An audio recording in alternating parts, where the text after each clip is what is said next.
Thank you very much, members of the press. I'm Babu Owino, Member of Parliament for Embakasi's constituency and a leader of Team Ground, the recently formed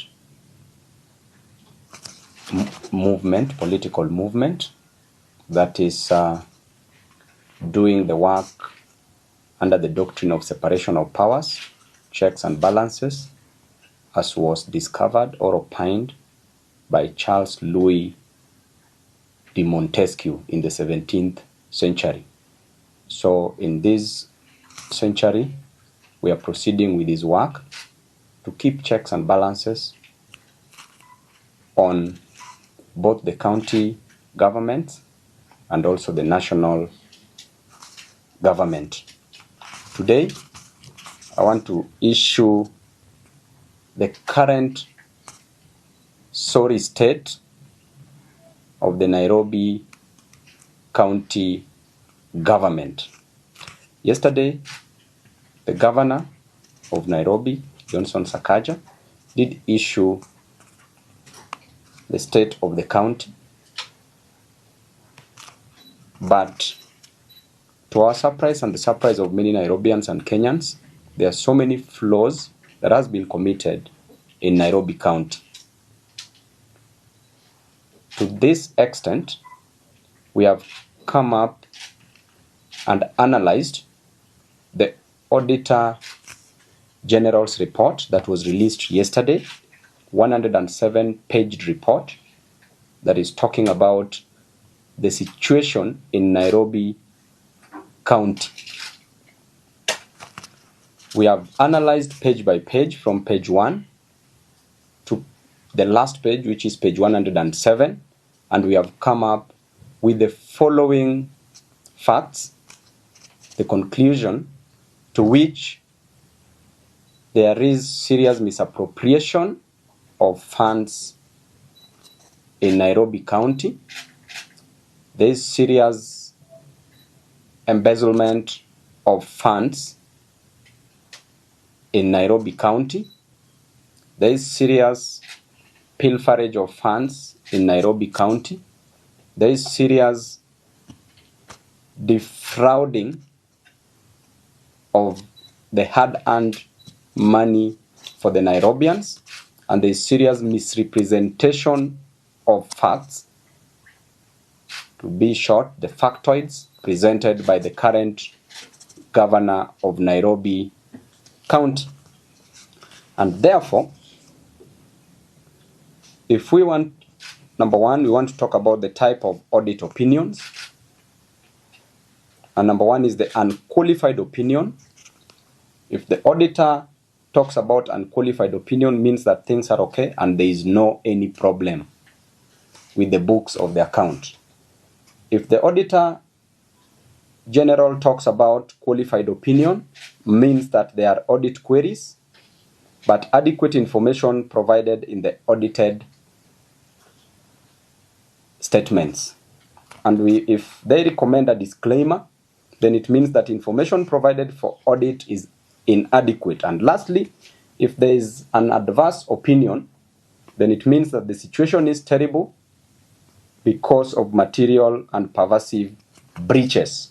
In our situation, there is an adverse opinion from the Office of the Auditor General. And therefore, my analysis consists of 3 parts. Part A is the adverse opinion, and it reads, the Auditor General says that they cannot confirm the accuracy and completeness of the financial statements provided by Sakaja for the financial year 2022-2023. The difference in payment reported by the financial statements and the ledger, which ordinarily should be the same, is 5 billion Kenya shillings, which is lost, and that is found on page 2 of the Auditor General's report. Therefore, the governor of Nairobi cannot explain the 9 billion in pending bills, also in page 2, The controller of budget did approve 17 billion. Out of the 17 billion, the governor only paid 8 billion as pending bills, but 9 billion is lost. In addition to that, the pending bills balance, as indicated, is 98 billion, which the Auditor General says that could be hot air. Assets acquired by the county government are overstated by 320 million Kenya shillings, which is lost as per page 3 of the Auditor General's report.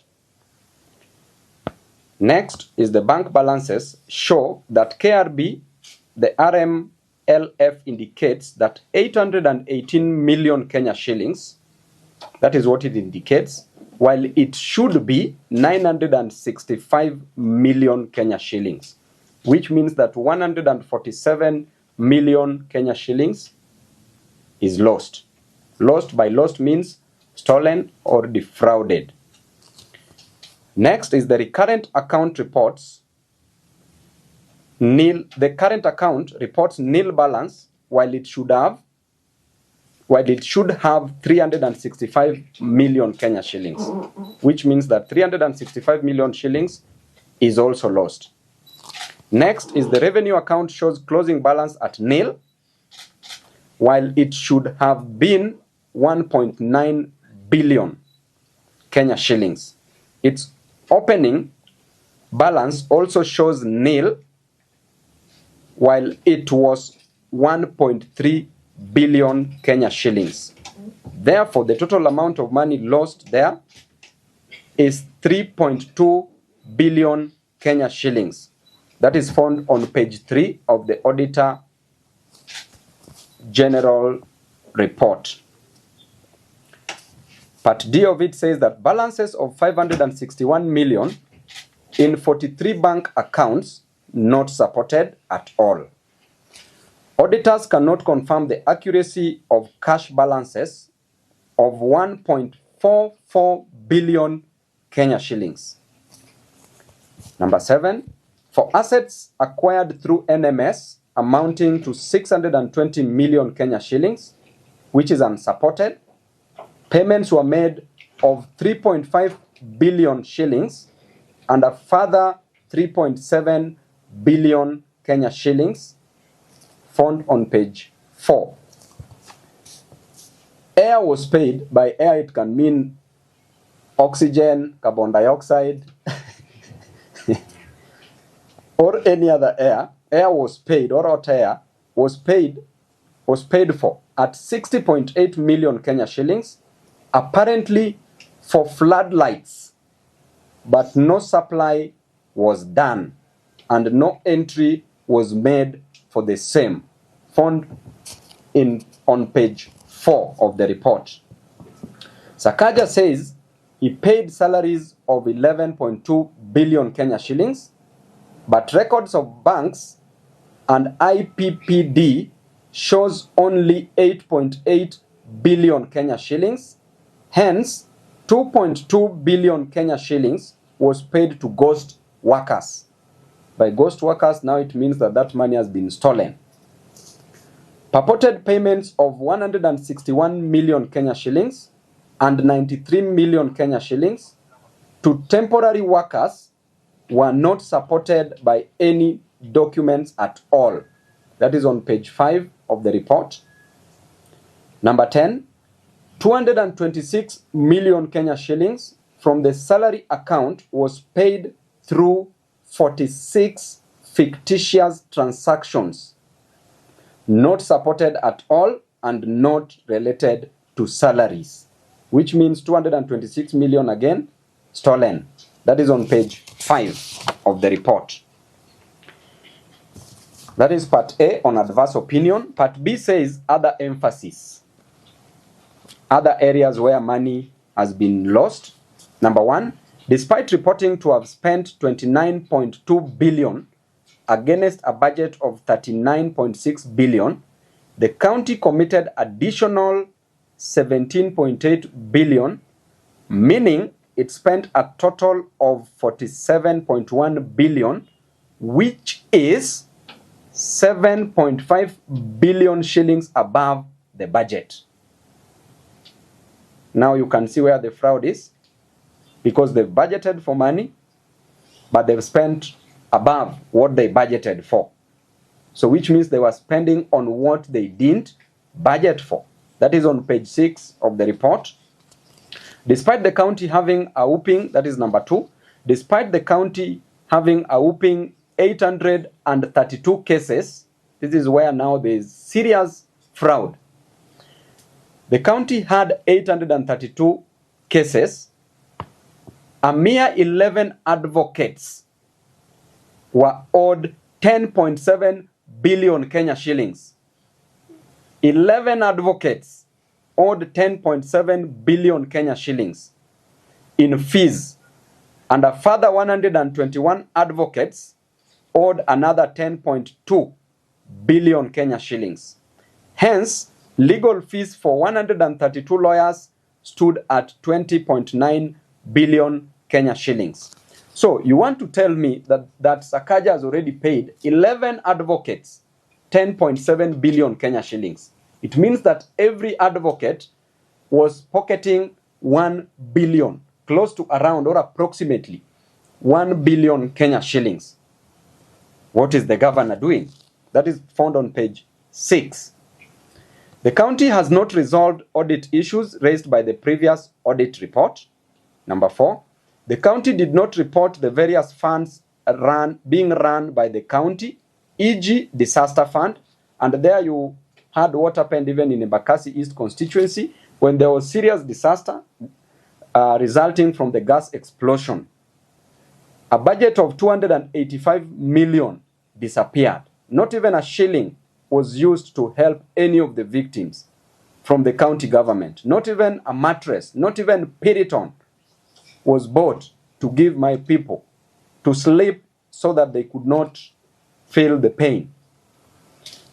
Despite withdrawing, that is number 5, despite withdrawing 30.5 billion from the county revenue fund, no reports were filed with the Office of the Auditor General.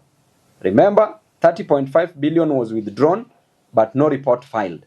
That is on page 7 of the report. Number 6, Nairobi Pay, the absolute revenue management system vendor, operates without a valid contract. I did talk to the majority leader of the county assembly, Mheshimiwa Imwatok, and he said that on Tuesday next week they will table a report on the same, and that the report says that was written in Mombasa, that there was a recommendation from the committee. The MCS said that the governor should be prosecuted. That is what the decision was. And that report, as we speak, Governor Sakaja is working so hard so that the report is not tabled next week on Tuesday. We'll follow it up. Number 7, payment for roads and civil works amounting to 567 million was not supported by any document, which means that 567 million for roads was paid but not supported. So members of the press and Nairobians, have you seen those roads being constructed? According to the last report, the analysis showed that the amount of money that was spent was only 400 million. But here, that is for all the development that Sakaja did. The first development that he claimed to have done was about the school feeding program, that he spent 200 million Kenya shillings. Then the next one was the Dandora Stadium, which was a continuation that he spent around 33 million. Then the rest of the money, which was around 167 million, went to roads. But here we are being told 567 million went to roads. So where is the money for these roads? That's on page 8. Number 8, the same contractor who failed to finish 3 dispensaries in 2020-2021 at 869 million was given another contract for Mama Lucy Hospital at 344 million by Governor Sakaja, and since he has abandoned the project after pocketing 165 million Kenya shillings, which he has been paid, that is found on page 8. Number 9, an amount of 32 million Kenya shillings was given to fictitious 683 beneficiaries. Hiyo ni hewa, 32 million ilienda kwa hewa, stolen. That is on page 11 of the report. Number 10, despite buying vehicles for 100 million only, the county government paid 771.6 million to vehicle vendors, those who are selling vehicles, 671.6 million in excess of the 100 million that was budgeted for. So that money has been stolen.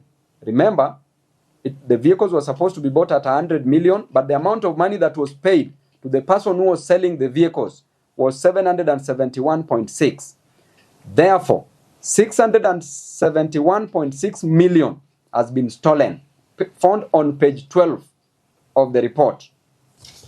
Number 11, despite the law requiring that salaries don't pass 35% of total revenue, the county paid 37% of 30.5 billion, blatantly breaching the law.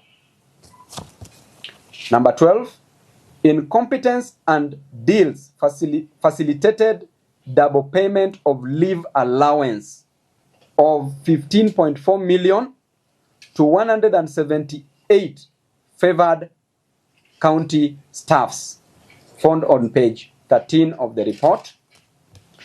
Number 13, despite having their gross pay properly paid, 26 officers were paid additional 17.6 million Kenya shillings without any reasons, which means that those were conduits for removing money from county accounts.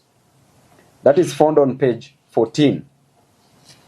Number 14, an entire 393 employees not tax exempt were paid 52.5 million Kenya shillings without pay as you earn tax deductions, which means that money for KRA was stolen there. So KRA, mkona kazi, wacheni kufuata watu airport mkitafuta underwear ya watu huko na kutafuta vitu za watu. Kazi, pesa iko hapa kwa county. That is on page 14. Number 15, some 395 employees were paid additional salaries of 100 million that cannot be explained. Probable collectors for some big short, found on page 14. Everything that I'm reading are very factual, and these are as per the Auditor General's report. Number 16, out of 13,354 employees of the county, only 167, which is 1.25%, are persons with disabilities against legal requirements of 5%. They should be 5%, not 1.25%. So there is no compliance. So therefore, the governor, you must up your game and employ persons with disabilities. That is found on page 14. Question number 17. Despite deducting pay as you earn, NSSF and NHIF of 1.72 billion, the county government did not remit those statutory deductions, which means that they are deducting, but they are stealing these monies. They are not remitting. Number 18, on the drama of legal fees, 375.9 million paid irregularly as follows. That runs from page 18 to page 24 of the Auditor General's report. Number A part of it, 34 million paid, 34 million Kenya shillings paid were a fee note of 80 million, which was raised in a case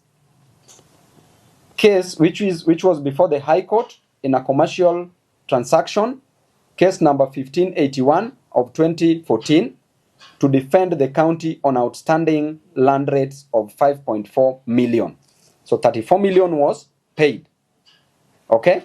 The advocate raised a legal fee of 80 million. So I want you to note the nature of these cases and why 80 million should be raised for such cases. That was in 2014, but money has been paid now. Okay? So which means that one of the ways by which the governor uses to steal money from the county is through these legal fees. Using these lawyers, they have very exorbitant, expensive, high fee notes. Then that is where the government takes 50% of what he pays. And that is an agreement that he makes before. And that is what he dangles to some of the MCAs, that if you don't fight me, bring one lawyer, I pay your legal fees. So that is what is happening at the county. Part B of it, 47 million were paid where a fee note of 78 million was raised to represent the county in a matter which was the Environment and Land Court, case number 248 of 2021, where a small plot was double allocated by the county in Kayole. Part C, on the 17th mwezi wa saba, 17th mwezi wa saba 2023, 57.8 million Kenya shillings was paid to a law firm for defending. Now, I want you to hear, this is very serious. 57.8 million paid to a law firm for defending the county in a matter which was in the court, in the Environment and Land Court, case number 18 of 2022, against Ndakaini Dam land compensation of 1989, where a fee note of 77.9 million Kenya shillings was raised. So he paid 57.8. D, on the same month, same day, 17 mwezi wa saba 2023, 67 million was paid to an advocate for defending the county in Environment and Land Court, case number 176 of 2021, where a fee note of 100 million was raised against an individual who sued the county for not shortlisting him as a traffic marshal. Mnasikia hii drama kweli, hii ni comedy. This is comedy. Imagine 67 million Kenya shillings was paid to an advocate just for defending the county for not shortlisting a person as a traffic marshal who is going to earn 18,000 to 20,000 Kenya shillings per month. Why did the governor pay 67 million Kenya shillings? Why couldn't he use this money to employ more traffic marshals? And the fee note that was raised was 100 million to represent that one person whose name did not appear in the shortlisting. He was not shortlisted. You pay 67 million. Madness. On 17th the same month, mwezi wa saba, a further 50 million was paid to an advocate for defending the county in a matter where a fee note of 129 million was raised for a unknown reason. Imagine the case has not been stated. Hiyo ni kesi hewa ama air. But he paid 50 million to the advocate. In the Environment and Land Court, case number 379 of 2018. Unknown. But they decided to fix a case number. But there is no case in such a situation. F, on 8th of May 2023, 70 million was paid to an advocate for defending the county in a matter where a fee note of 145 million was raised against the Kenya County, the county government's workers union. That is 2023. A further 70 million paid just to represent county government's workers union. While the county, remember, has a legal department where there are advocates who can do these works. Right? G, on 17th mwezi wa saba 2023, 30 million was paid to an advocate for defending the county in a matter where a fee note of 116 million was raised on alleged threats on county workers' pension fund. Just threats. You issue a threat, you are taken to court, an advocate is paid 30 million. H, even those who have cases for murder, cases for terrorism, they don't pay advocates such amounts. H, on the 17th of March 2023, 20 million Kenya shillings was paid to a law firm for defending the county government in a matter which is before the High Court, a miscellaneous case number 123 of 2017. Then part C, which I've indicated as the last batch, it says, number 1, a provider of security services to ECDE facilities who had been paid 42 million Kenya shillings for the months of April to August 2020, on 30th mwezi wa sita 2021 was paid again 16.8 million for the months July and August 2020 by Governor Sakaja, and was paid on the 13th March of 2023. So the amount of money that has been stolen there is 16.8 million Kenya shillings. That is found on page 25 of the report. Number 2, garbage collection paid for at 145.9 million without any documentation and handwritten receipts issued despite Dandora Weighbridge being capable of generating official receipts. Tunaelewana vizuri? Ama mmepotea wenzangu watu wa media? Tuko sawa? Umejua hii kitu inaweza fanya mtu aruke kutoka hapa dirisha mpaka chini ya commit suicide juu. Hii pesa hii, that is found on page 25. Number 3, a paltry 27 tippers were purchased at a whooping 772 million. Hey, Sakaja, sucks. Hey, hii ni dishi na county kweli. A paltry 27 tippers, hizi lori za kubeba takataka, were purchased, zilinunuliwa at 772 million. Which means that lori moja, mtu anipigie hesabu hapo haraka, 772 divided by 27, tupate bei ya lori moja hapo haraka sana, is approximately 30 what million? 28 million. So lori moja ya tipa ilinunuliwa at 28 million. Hey, that is on page 26. Other notables: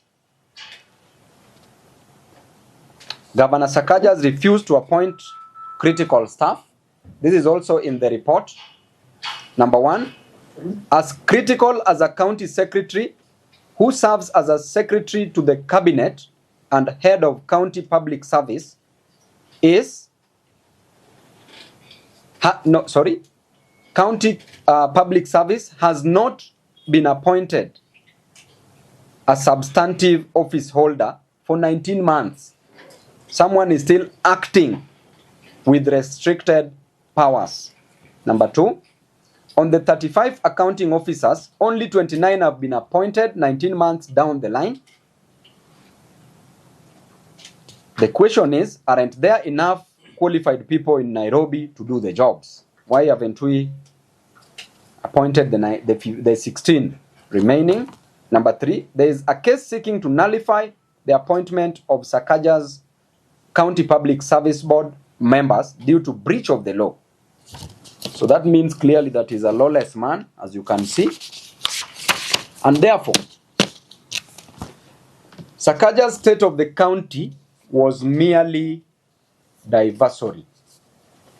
Number 1, the big projects, building primary school classrooms, which is not his duty, as he was purporting and saying, that is a function of the national government. The big projects, building primary school classrooms, northern collector tunnel for water, waste to energy power facility, are not in the county government's budget, as he was saying that we will do them in this financial year. They are not in the budget. Therefore, he cannot do that which is not in the budget.